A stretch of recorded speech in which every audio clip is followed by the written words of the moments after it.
اچھی بات یہ ہے عوام کو اس کا فائدہ ہوگا، ریاست پاکستان کو اس کا فائدہ ہوگا اگر مذاکرات کا عمل آگے بڑھتا ہے، اور آج ہمیں یہ اچھی خبریں مل رہی ہیں کہ مذاکرات ہونے جا رہے ہیں۔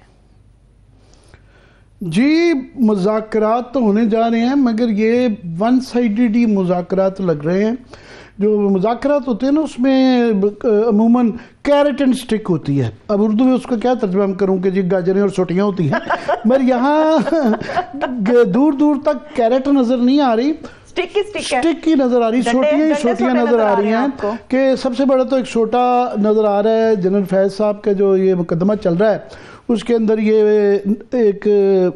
تاثر ہے، ذکر بھی ہے ایس پی آر کی اس کے اندر کہ یہ ان کی جو یہ ہوا 9 مئی کے اندر اور بھی اس کے اندر اینگل ہے۔ تاثر یہ ہے کہ عمران خان کا نام بھی اس کے اندر آ جائے گا، اور یہ بھی بار بار دھمکیاں نظر آ رہی ہیں کہ جی ان کی جان کو خطرہ ہے بہت زیادہ۔ تو یہ ایک سوٹا تو یہ ہے، چھوٹی چھوٹی سوٹیاں بھی اور بھی نظر آتی ہیں کہ for example P T I کی طرف سے آج دیکھیں نا بالکل لیٹے ہوئے ہیں سارے۔ آج پارلیمان کے اندر جو ہے نیشنل اسمبلی میں گور ایوب صاحب کہہ رہے ہیں کہ جناب اب یہ دھول جو ہے نا وہ چھٹنی چاہیے، 9 مئی کی چھٹنی چاہیے، اور شبلی فراز صاحب وہاں فرما رہے تھے کہ جی ہم سیاسی مخالف ہیں، ذاتی دشمن نہیں ہیں۔ تو ان کی طرف سے تو آل ہنی اینڈ سویٹ نظر آ رہا ہے، بس دوسری طرف سے مجھے وہ چیز نہیں نظر آ رہی۔ آپ نے ابتدائیے میں سنوایا اسحاق ڈار صاحب کو، تو جس کا بنیادی ان کا جو مفہوم یہ تھا کہ کوئی جو ہے نا 9 مئی کے بعد اب تو 24 نومبر بھی آ گیا تو بات چیت نشتہ دھویں تو خواجہ آصف صاحب بھی نکال رہے تھے، خواجہ آصف صاحب بھی نکال رہے تھے۔ میں رانا ثناء اللہ صاحب کو بھی سن رہا تھا، وہ یہ فرما رہے تھے کہ جی ٹھیک ہے بات چیت تو ہوگی، مگر پی ٹی آئی نے اپنی پہلے ہی انکنڈیشنل کر لی ہے کہ جی پہلے ہوتے تھے جی کنڈیشنز ہوں گی، ان چیزوں پہ ہوں گی۔ آپ 2 hours کا ذکر کر رہی تھی، مگر وہ انہوں نے تو رانا ثناء اللہ صاحب یہ فرما رہے تھے کہ جناب وہ کوئی دیکھیں نا جو معاملات ہیں عمران خان کی رہائی کے یا باقیوں کے، وہ بھی عدالت میں ہیں، تو عدالت سے ریلیف ملنا، 26ویں آئینی ترمیم بھی عدالت کے ذریعے ہی مسئلہ کوئی حل ہوگا تو ہوگا۔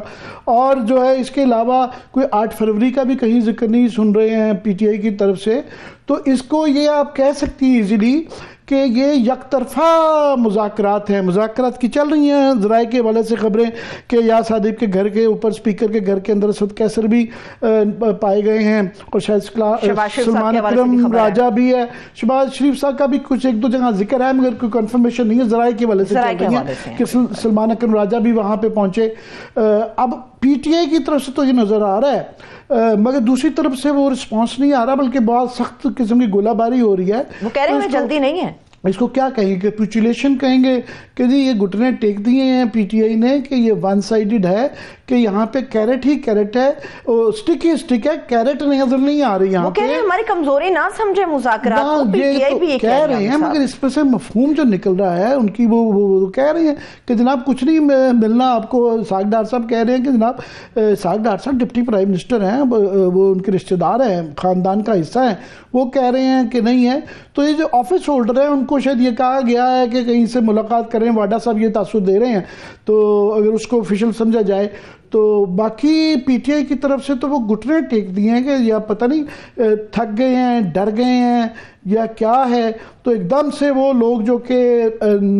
26 نومبر کو 24 نومبر اور 26 نومبر کے درمیان میں کہیں نظر نہیں آئے تھے، تو ملاقات میں وہ لوگ آگے ہیں، زیادہ تر وہ لوگ ہیں، اور جو ہاکس ہیں ان سب کو پیچھے کر دیا گیا ہے۔ مگر جو ڈوز بھی ہیں وہ کوئی پیش نہیں کر رہے، ڈوز جو اتنے زیادہ ڈوش ہیں کہ وہ کہہ رہے ہیں کہ ہماری کوئی کنڈیشن بھی نہیں ہے اور کوئی یقین دہانی بھی نہیں ہے کہ ان کی کوئی سنی جائے گی۔ تو اس کی یہ نہیں سمجھ آ رہا کہ ان کی طرف سے ڈیمانڈ کیا ہے، اگر صرف یہ ایک تاثر یہ مل رہا ہے کہ یہ زبردستی جفیاں ڈالی جا رہے ہیں اور وہ آرمز لینتھ پہ رکھ رہے ہیں، وہ پیچھے کر رہے ہیں کہ جناب ذرا فاصلہ۔ لیکن عامر صاحب یہ زیادتی ہوگی اگر یہ کہا جائے کہ جی پی ٹی آئی والوں نے گھٹنے ٹیک دیے ہیں۔ اب یہ دیکھیے نا کہ سب پہلے کہتے تھے کہ آپ جو پارلیمنٹ کے فلور پر آئے وہاں کر بات کریں، اگر انہوں نے اس کو ریلیونٹ کرنے کی کوشش کی ہے یا شروع کیا ہے تو وہ میرا خیال ہے کہ اس کو یہ نہیں کہنا چاہیے کہ گھٹنے ٹیک دیے ہیں، وہ تو شروعات کر رہے ہیں۔ شروعات جب کی جاتی ہے، جب بات چیت اس طرح کا عمل ہوتا ہے تو آپ دیکھتے ہیں دونوں طرف سے کیا کہا جا رہا ہے۔ ایک طرف سے یہ کہا جا رہا ہے کہ ہماری کوئی کنڈیشنز نہیں ہے،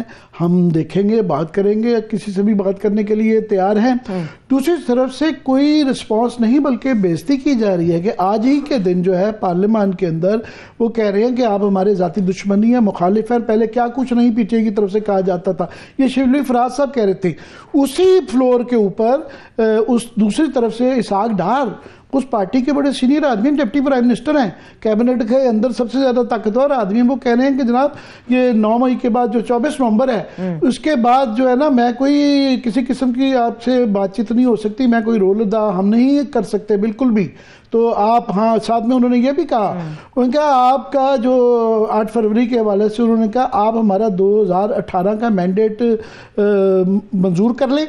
کہ آپ نے ہمیں ہروایا گیا تھا تو ہم آپ کا 2024 کا مان بات ہوگی نا عامر صاحب. تو ایگزیکٹلی میں یہی کہہ رہا ہوں کہ دوسری طرف سے رسپانس جو آ رہا ہے وہ بہت ہی زیادہ منفی ہے. اب یہ پتہ نہیں پی ٹی آئی کے جو ہے انکنڈیشنل، کیونکہ بات چیت کے اندر کوئی بعد میں شاید کچھ اس طرح کا مجھے نہیں پتا کیا بریک تھرو ہوگا، نہ بریک تھرو مانگا جا رہا ہے، نہ کوئی کسی قسم کا رسپانس آ رہا ہے، بلکہ بےزتی میں تو سمجھتا ہوں کی جا رہی ہے. کہ خاص طور پہ کہ اسی دن جب ان کی طرف سے کل سے یہ گردان چل رہی ہے پی ٹی آئی کی طرف سے کہ جناب ہم پارلیمنٹ کے فلور پہ ہی ہوگا، مذاکرات کریں گے اور گورنمنٹ کے تھرو ہی کریں گے، تو دوسری طرف سے وہ رسپانس نہیں آ رہا، بلکہ بہت سخت قسم کے الفاظ استعمال کیے جا رہے ہیں. اچھا ٹھیک ہے، کیا اس کو یہ سمجھا جا سکتا ہے عامر صاحب کہ حکومت اس بات کی وجہ سے زیادہ تگڑی ہو گئی ہے کہ فیض حمید صاحب کے اوپر جو چارج شیٹ آئی ہے اس کے بعد گورنمنٹ سمجھ رہی ہم تگڑے ہیں، اب اس وقت ہمیں کوئی نہیں ہلا سکتا؟ ہم تو خز ہی کر سکتے ہیں نا کہ کیوں، کوسچن از وائی، کیوں یہ کیوں ون سائیڈڈ ایک کیپیچولیشن پی ٹی آئی کی طرف سے نہ آ رہی ہے. میرے خیال اگر وہ دکھا سکیں آپ کہ یہ میں جو دہرا رہا ہوں کہ یہ اسحاق ڈار صاحب کا خاص طور پہ کہ کیا انہوں نے کہا ہے. پرائم منسٹر شہباز شریف صاحب نے فرسٹ ڈے سے آنورڈ جب تک یہ معاملات چل رہے تھے وہ کہتے رہے ہیں کہ آئیے بات چیت کیجئے. اب پی ٹی آئی بات کرنا چاہتی ہے، اب حکومت نہیں چاہتی. پی ٹی آئی بات نے جو یہ ہمیشہ یہ کہتے تھے کہ بات چیت، یہ پہلے ان کا یہ سٹانس تھا، ایک تبدیلی سٹانس کے اندر جو آئی ہے. پہلے ان کا یہ سٹانس ہوتا تھا کہ حکومت سے بات کرنے کے لیے کی کوئی وجہ نہیں ہے، کہ یہ ان کے پاس اختیار ہی کوئی نہیں ہے. ہم بات تو ان سے کریں گے اسٹیبلشمنٹ سے کریں گے جن کے پاس اختیار ہے، ان کے ساتھ ہم کیوں بات کریں گے. پھر انہوں نے یہ کہنا شروع کیا پی ٹی آئی نے کہ اگر کریں گے تو کلیئرلی کنڈیشنز ہیں، کنڈیشنز کے اندر 2-3 باتیں کہی جاتی تھیں. ایک ہمارا 8 فروری کا مینڈیٹ واپس کیا جائے، دوسرا ہمارے جو ورکرز ہیں ان کے اوپر جعلی مقدمات مبینہ طور پہ جو کیے گئے ہیں وہ ختم کیے جائیں 9 مئی سے لے کے آنورڈ جتنے ہیں، اور عمران خان کی رہائی کی جائے. یہ 3 چیزیں کہی جاتی ہیں کہ یہ اس چیز پہ بات ہوگی. اگر یہ بات کا ایجنڈا ہے اور کوئی ہمیں گیو اینڈ ٹیک کر سکتا ہے تو ہم بات کرنے کے لیے. 2 چیزیں دی ہیں نا پی ٹی آئی نے، انہوں نے کہا ہے کہ جس سیاسی قیدیوں کی رہائی کی جائے وہ لسٹ دیں گے. دوسری بات یہ ہے کہ جوڈیشل کمیشن بنائے 26 نومبر اور 9 مئی کے اوپر. انہوں نے جو اب یہ کہا ہے کہ ہماری کوئی انکنڈیشنل ہے. اب یہ جو ہے گور خان یہی فرما رہے ہیں کہ ہماری اب انکنڈیشنل، ہم بات چیت کے لیے گئے ہوئے ہیں، بات چیت کے اندر یہ شاید ایجنڈا کریں، مگر ان کی طرف سے جو جواب آیا ہے ان کے بات کرنے سے پہلے انہوں نے کوئی ایسا گورنمنٹ نے تاثر نہیں دے رہی ہے کہ وہ ان کی ان ڈیمانڈز کے اوپر سوچ بچار کرنے کے لیے بھی تیار ہیں. اسحاق ڈار کا میں نے سنوا دیا. رانا ثناء اللہ صاحب یہ آج شام ہی ٹاک شوز کے اوپر بیٹھے ہوئے یہ کہتے ہوئے میں نے ان کو سنا کہ جناب جو باقی مقدمات کا تو ہمارے ہاتھ میں نہیں ہے، وہ تو عدالتوں میں ہیں. کچھ حد تک صحیح بھی ہے، مگر 26ویں ترمیم کا وہ عدالت بھی کوئی وہاں سے تو ویسے بھی وہ آئینی بینچ کے پاس اب جا رہا ہے معاملہ، تو وہاں سے تو نہیں ہوگا. اگر گورنمنٹ کچھ دینا چاہے تو دے سکتی ہے، یہ صرف عدالتوں میں تو نہیں ہے. اگر 26ویں آئینی ترمیم پہ وہ ان کی بات مانے تو ان کے ساتھ مل کے یا ان کے بغیر بھی ترمیم جو ہے پہلے بھی کر لی ہے، مزید بھی کی جا سکتی ہے.